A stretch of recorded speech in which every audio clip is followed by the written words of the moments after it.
Boa noite a todos e a paz do Senhor Jesus. Hoje para mim, não sei se todos vocês se lembram, mas fizemos uma campanha, uma carta para Deus. Todos os anos nós fazemos essa campanha. Hoje para mim se cumpriu um dos meus pedidos. Eu disse a Deus em janeiro que eu queria uma mudança. E a mudança era que toda a minha família estivesse servindo ao Senhor. E quando eu entendi que a palavra adoração, que é o que Deus de fato está procurando, os verdadeiros adoradores que o adoram em espírito e em verdade. Só que a palavra adoração, ela é muito confundida hoje, porque no original hebraico quer dizer avod. E isso quer dizer trabalhando. Por isso nós entendemos agora o que Jesus disse: o Pai trabalha até hoje. Então o fato de nós nos levantarmos para cantar uma música e nos rendermos, não é necessariamente uma adoração, mas uma rendição. É quando a gente se rende e entende que nós não somos nada e que Ele é tudo. Agora, a adoração verdadeira é trabalho. Então, aqueles que estão trabalhando para que o culto esteja acontecendo, por exemplo, os irmãos que ficam na porta, que estão ali recebendo todos que vão entrar, e dão aquele abraço, aquele sorriso, e diga: seja bem-vindo, a casa é do Pai. Eles estão trabalhando. Aqueles irmãos que estão cuidando dos nossos carros, que às vezes ficam na rua, ou está ali orientando no estacionamento, esses irmãos estão trabalhando, porque eles estão mantendo a ordem do culto. Os irmãos que vêm aqui oferecer uma água, que estão ali coordenando o telão, que estão aqui em cima coordenando o som, que estão orientando cada um que está assentado, esses irmãos estão trabalhando. Os irmãos que se dedicam a estudar, a ler, a cantar, a melhorar um pouquinho para se apresentar aqui em cima, eles verdadeiramente estão trabalhando. Então, entendendo isso, a adoração é aqueles que estão trabalhando. E por isso eu decidi no meu coração, fiz um voto com Deus, trouxe a minha família e disse: eu almejo para que todos vocês estejam trabalhando na casa de Deus. E hoje eu vi isso acontecer. Não preciso dizer, vocês já conhecem, sou da casa, mas eu queria aplaudir a Jesus, porque Ele realmente cumpre tudo aquilo que está projetado na sua palavra. E a sua palavra diz: crer em mim, buscar-me-eis e me achareis, quando me buscardes de todo o vosso coração. Vamos aplaudir a Jesus pela minha família.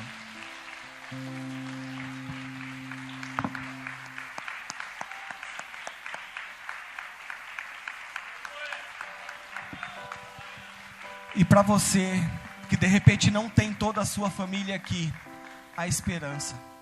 A esperança, porque Cristo nos deu essa condição. Aquele que tiver fé, ainda como um grãozinho de mostarda, pedirá este monte, e este monte será transportado. Meus irmãos, para Martinho Lutero, este foi o texto que mudou a vida dele. O justo viverá por fé. A palavra justo viverá por fé, essa frase, ela é dita 3 vezes na Bíblia. Primeiro em Abacuque, depois Paulo vai repetir ela 2 vezes. Em todas elas, o justo é de Romanos 6. Justificado pelo sangue do Cordeiro. Nós não temos de fato mérito nenhum em nossas boas relações, em nossas boas condutas, porque tudo que há de bom em nós vem do alto. Tudo que há de bom dentro de nós, antes Deus colocou em nossos corações. E quando a gente vê esse projeto pela paz, vários jovens vindo, eu entendo quando o Luiz diz: o coração se alegra, porque é muito gostoso você ver pessoas que estão dispostas a sair do seu conforto, do seu lar, e vir para um ambiente totalmente diferente. Só que às vezes não tem o tal conforto do lar, às vezes não tem a estrutura familiar que nós temos, às vezes não tem nem mesmo o pai e a mãe mais junto, mas são seres humanos, carentes, assim como nós, da presença de Deus. Hoje no elevador encontrei 3 e disse: vocês sabiam que vocês são a imagem e semelhança de Deus? Aí um sorriu, não entendendo, lógico. Mas olha que coisa interessante. Jesus, ele morreu por todo aquele que crê? Não. Ele morreu por todo aquele que fala bem? Não. Ele morreu por todos, em totalidade. Todos. Abrange todos. Paulo vai dizer de 4 fundamentos da glória, da graça e do amor de Deus. O amor de Deus é tão alto que qualquer um que pode subir aonde for, ele encontra. É tão longo que pode estar tão distante, mas Jesus encontra. É tão profundo que a gente pode estar num pior momento da vida, mas ele nos encontra. E dando continuidade à palavra de abertura, em Romanos capítulo 6, se você quiser abrir, sentado mesmo.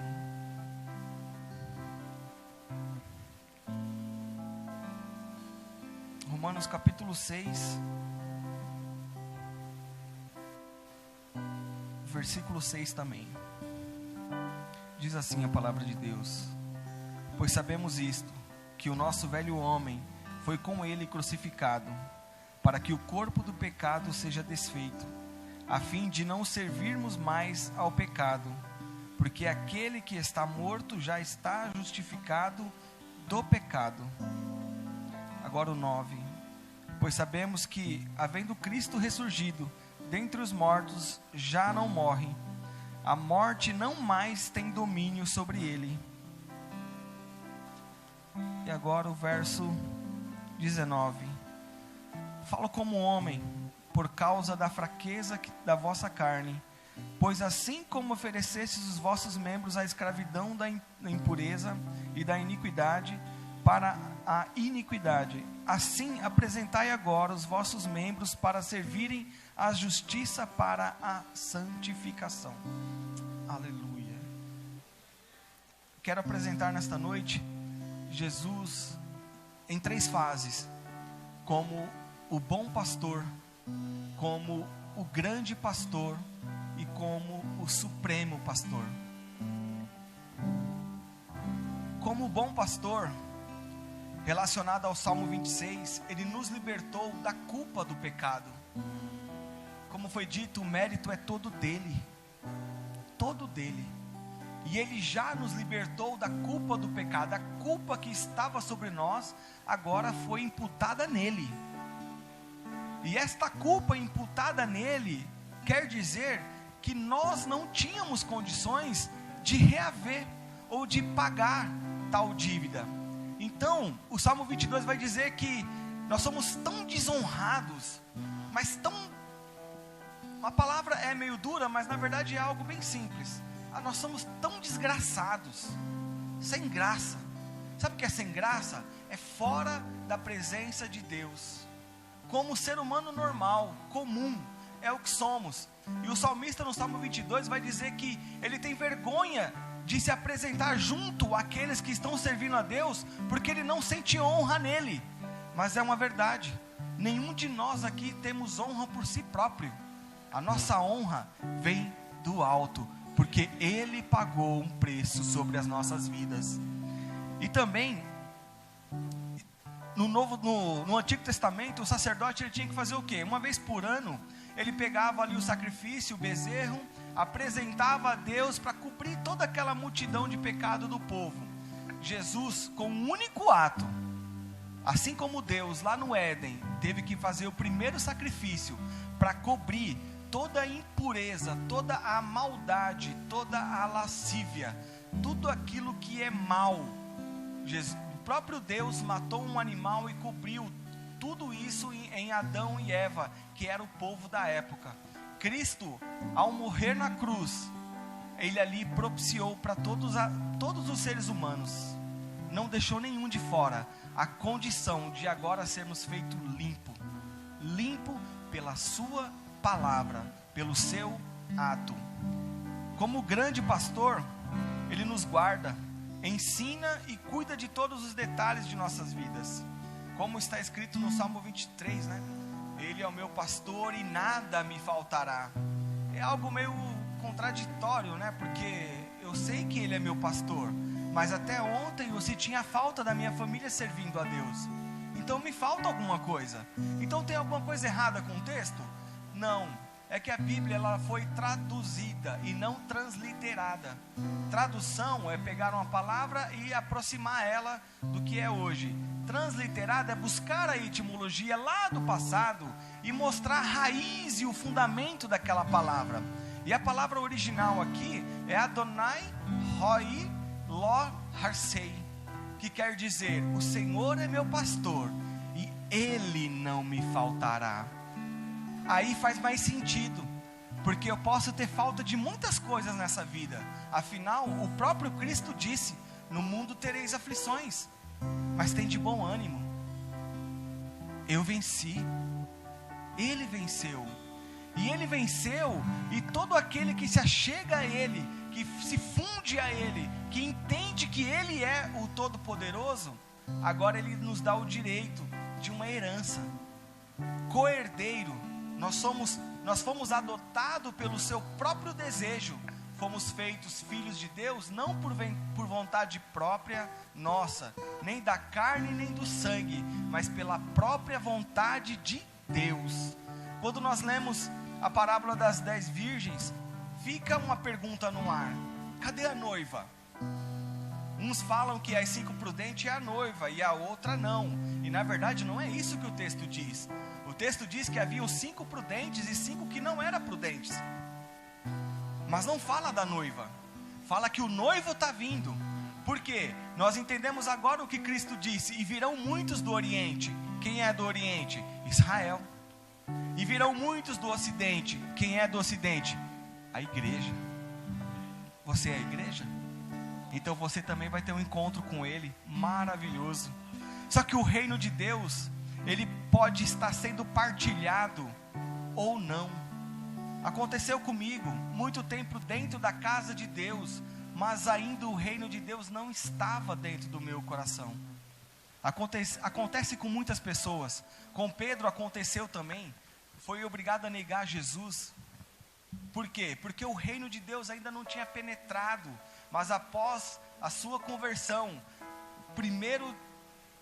a primeira ação dele ainda foi errada, foi querer trazer Matias. Mas o segundo ato, onde teve lá em Atos 2, 3.000 almas foram convertidas e batizadas no mesmo momento no Espírito Santo.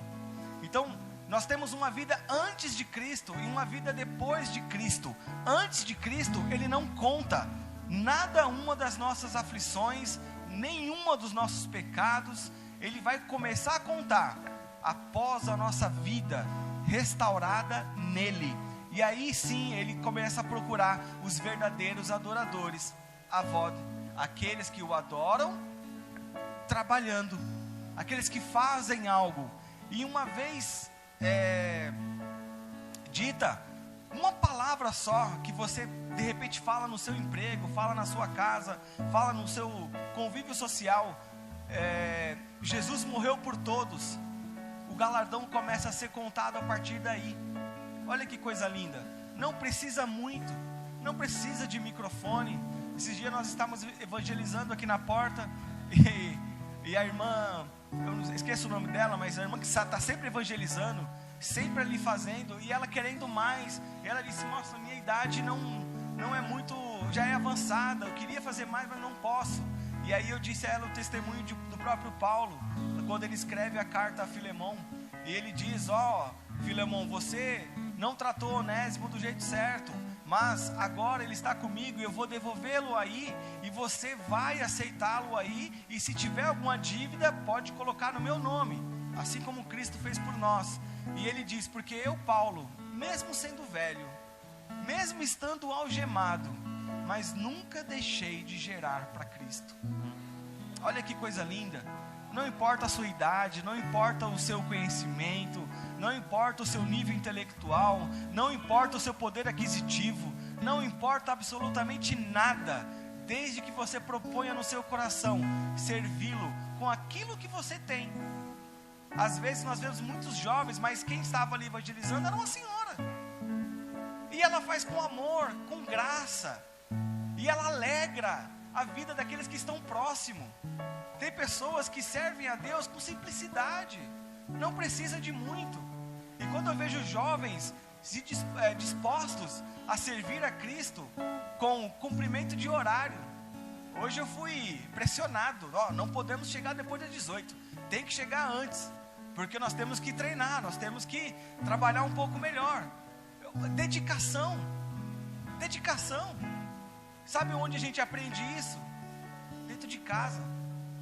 Aqui o tempo é muito curto, não é possível ensinar tudo, mas se você parar um minutinho dentro de casa, que seja 5, 10 minutos, abre a Bíblia e começa a ler. Deus disse a Jeremias que ele só precisaria abrir a boca, ele daria as palavras. Deus disse a Moisés que não precisava ter medo de nada, ele seria com ele. Tudo vem de Deus, tudo vem do alto.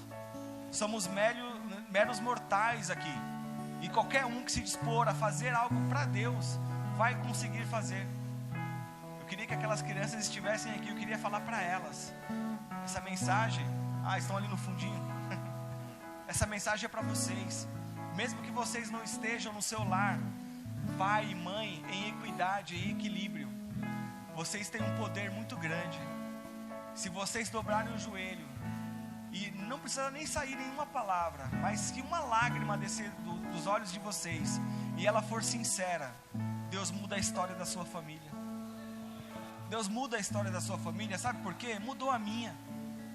Mudou a história da minha família. E não é porque eu sou bom, não tenho mérito nenhum, todo o mérito é dele. Então a vocês eu deixo uma humilde palavra: dobre o joelho pelo menos 2 minutos por dia e peça a Deus sabedoria, entendimento. Se seus pais não estão no equilíbrio que nós desejamos para uma família saudável, você pode pedir a Deus: eu quero, Pai, que a minha mãe e meu pai se amem. Eu quero que a minha mãe e o meu pai se respeitem. Às vezes a gente fala muito, mas tem pouco respeito. Na carta de Paulo aos Coríntios, ele começa a delatar problemas e começa identificando, porque um falava: eu sou de Paulo, eu sou de Cefas, eu sou de Apolo, eu sou de Cristo. É natural nós termos individualidade, é natural nós gostarmos de mais uma pessoa que fala um pouco melhor, ou uma outra que fala de um jeito mais claro, ou outra que é mais profunda. É natural essas diferenças. O que não pode haver é falta de respeito. Nós precisamos respeitar as pessoas, porque todas elas têm o direito de serem feitos filhos de Deus. Todas elas, inclusive vocês. Vocês são a imagem e semelhança de Cristo. A imagem e semelhança de Cristo. O próprio Deus, Criador dos céus e da terra, de tudo e de todos, olhou para vocês e disse: vou fazê-los conforme a minha imagem. Olha como o amor de Deus é grande, como o amor de Deus é extensivo e abrange a todas as pessoas. E então ali, Ele nos liberta como o grande pastor do poder do pecado. Aí ficaria aquela pergunta, né? Então por que eu peco? Paulo disse: o bem que eu quero fazer não faço, mas o mal que não quero estou sempre fazendo. Nós precisamos ser diligentes e ser pessoas que têm relacionamento com Deus, e a todo momento enxergar que as nossas limitações são muitas, que as nossas fraquezas são muitas, mas que há um Deus nos céus que está olhando por nós. Há um Deus nos céus que Ele para nos ouvir. Há um Deus nos céus que guarda a nossa vida, que guarda o nosso entendimento, que nos faz sábio, Porque Ele mesmo disse: não clamas a sabedoria e o entendimento não faço soar a sua voz. Então basta nós pedirmos, mas pedirmos com um coração aberto, com um coração puro, com integridade, reconhecendo as nossas limitações, sabendo que nós somos fracos e falhos, mas que Ele é forte e poderoso. Tudo é por Ele e para Ele. Aqui foi feita uma simbologia, mas para mim a grande tentação onde ele foi levado foi não ter trucidado Satanás naquela hora. Porque imagina, o Todo-Poderoso, que tem poder sobre toda a potestade, sobre todo principado, sobre todos os reinos, sobre tudo e sobre todos, ouvir um infeliz olhar para ele e dizer: faça isso, está escrito. Imagina se eu sou Deus nessa hora. Eu dou um sopro ali e acabo com aquele desgraçado. Mas na verdade, por que Deus não pôde fazer isso? Não quis fazer isso? Porque vai ter um dia que todo joelho se dobrará. Sabe quem vai estar no meio com o joelho dobrado? Satanás. E vai dizer: só o Senhor é Deus.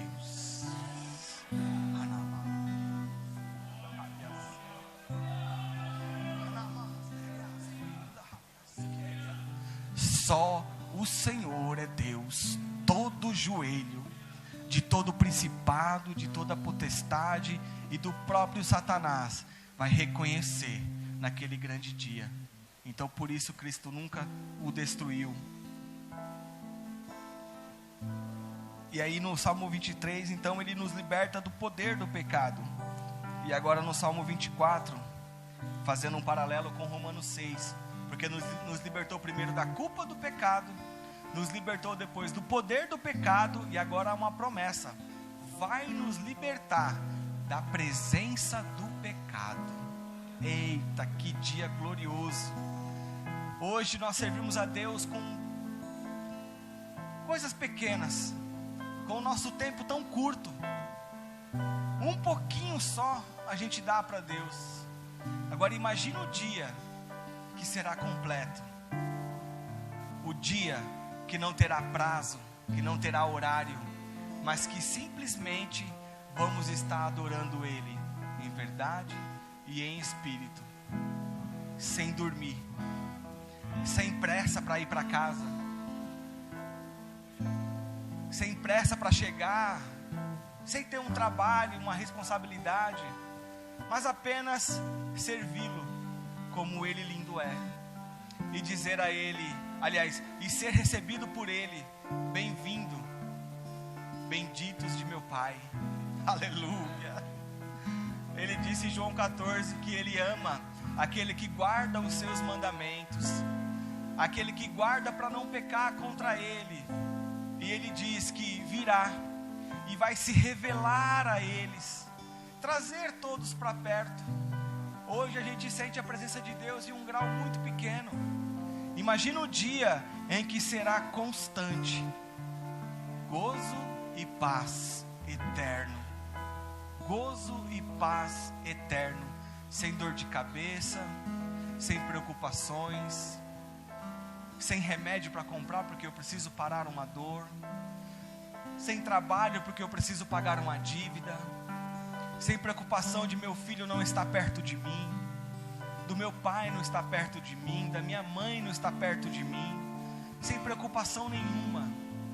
Aquele momento em que você fica pleno, saciado, sem desejos e vontades daquilo que não temos, porque tudo será suprido. Oh meu Deus, tudo será suprido, não nos faltará nada, estaremos plenamente satisfeitos.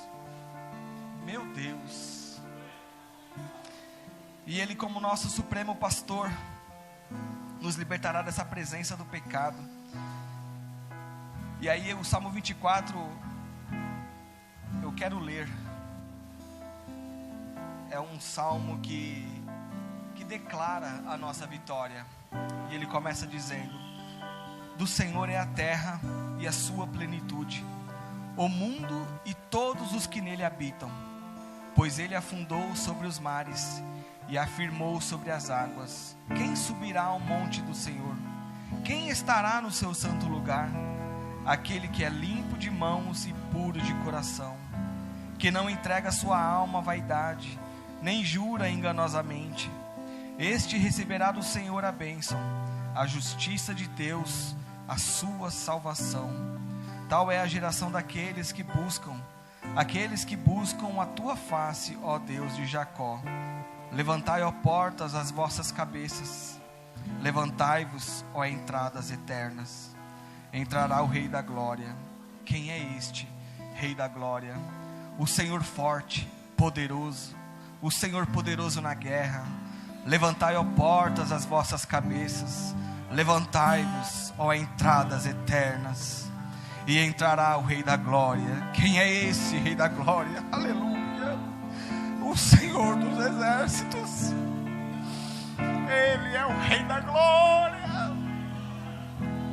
Quem espera por esse dia? Quem anseia por esse dia? Quem geme por esse dia? Ah, meus irmãos, eu posso dizer como um filósofo uma vez disse: eu sou um homem que tenho tudo, mas que espera por algo maior. Aleluia! Eu espero por algo maior. Eu sei que a minha família é linda, mas eu espero todos vocês no céu. Eu sei que a minha vida é boa demais aqui nessa terra, mas eu quero uma melhor. Eu sei que as minhas conquistas são muito boas, mas eu espero por algo maior. Eu sei que aqui eu me dedico a vida, pelo menos um pouquinho, a servi-lo, mas eu quero servi-lo eternamente. Eu sei que aqui eu tenho alguns passos para o caminho, mas eu quero chegar lá e ouvir as lindas palavras do próprio Deus. Bendito de meu Pai, aleluia. Eu espero por esse dia, eu anseio por esse dia, e eu tremo por esse dia. E nessa hora eu entendo que o diabo realmente está a rugir ao nosso derredor, mas segundo a ciência, o leão só pode rugir quando ele enxerga outro leão. Isso quer dizer que quando o diabo quer afligir a vida de vocês, é porque ele não está enxergando vocês, mas está enxergando o Deus, Criador dos céus e da terra, com amor e perfeito dom para vocês. Aleluia, santo e exaltado seja sempre o nome do Senhor. Que as nossas práticas, que as nossas ações, que os nossos ouvidos, que os nossos olhos, que as nossas mãos e a nossa mente possa sempre declarar quão santo Ele é, maravilhoso, honroso e digno de todo o nosso louvor. Aplauda Jesus.